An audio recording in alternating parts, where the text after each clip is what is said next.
J'ai 18 ans, j'ai vécu si peu de temps jusqu'à maintenant, mais j'ai regardé la mort droit dans les yeux plus d'une fois, j'ai vu la folie de très près, la démence.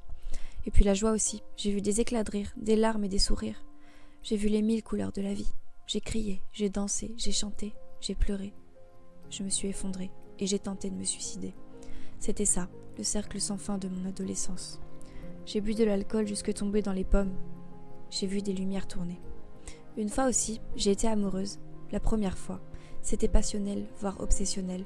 C'était l'amour destructeur, celui qui te tue quand il s'arrête, qui te fait tomber tête la première dans les plus noirs côtés de la vie. Ah, et j'ai connu l'amour toxique aussi. Celui qui te fait vivre l'enfer, qui te viole et te rabaisse. Celui qui te détruit sans même te regarder. Celui dont malheureusement tu as été le plus dingue. Je me suis vue humiliée devant toute une classe au collège, frappée devant tout un établissement, insultée chaque jour d'une année. J'ai connu l'hôpital aussi bien entourée que seule. J'ai vu des tas de gens, des comme moi, des différents, des pauvres gens qui, eux, étaient atteints par la vie. Et j'ai ressenti le pire sentiment de ma vie. Cœur brisé et solitude, plus de passion, plus d'envie de vivre, des tas de raisons de vivre, mais impossible de les voir. Le flou total, une chose dans ma tête, mourir par-dessus tout, mourir, le trou noir, plus rien. J'en rêvais de cette fin, sauf que j'étais à l'hôpital et il m'était impossible de faire quoi que ce soit. J'ai essayé de me noyer, de m'étrangler, de casser une fenêtre pour me tuer avec le verre. J'avais aucun objet coupant, rien. Alors c'est ça, le pire sentiment, vouloir mourir à tout prix et ne pas pouvoir. Être bloqué, enfermé dans une tristesse si amère. Si vous saviez comme je pleurais des nuits et journées entières. Je priais le soir pour que jamais je ne me réveille. C'était un cauchemar sans fin. Puis il y a eu cette fois aussi, celle qui a mis le point final sur tout ça. J'ai tenté encore une fois de me suicider, mais cette fois, c'était la pire de toutes. J'en vomissais de tristesse tellement la douleur était forte. J'ai pris une lame, j'ai tracé un trait avec tellement de force. Mon bras giclait le sang, mes veines étaient ouvertes. Je recoupais des dizaines de fois dans cette même plaie.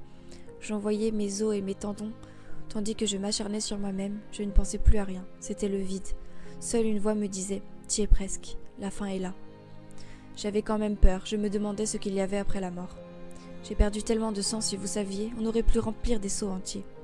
Trop affaiblie, je me suis allongée. Pas assez de sang pour pouvoir bouger. Je commençais à voir les lumières bouger devant mes yeux. J'avais tellement froid, tellement mal, que j'en avais des spasmes. Puis une personne m'a trouvée. Calme, dans mon lit. Il a appelé les pompiers. Je me suis levée, sans succès. Je suis tombée et j'ai vu toutes les lumières défiler.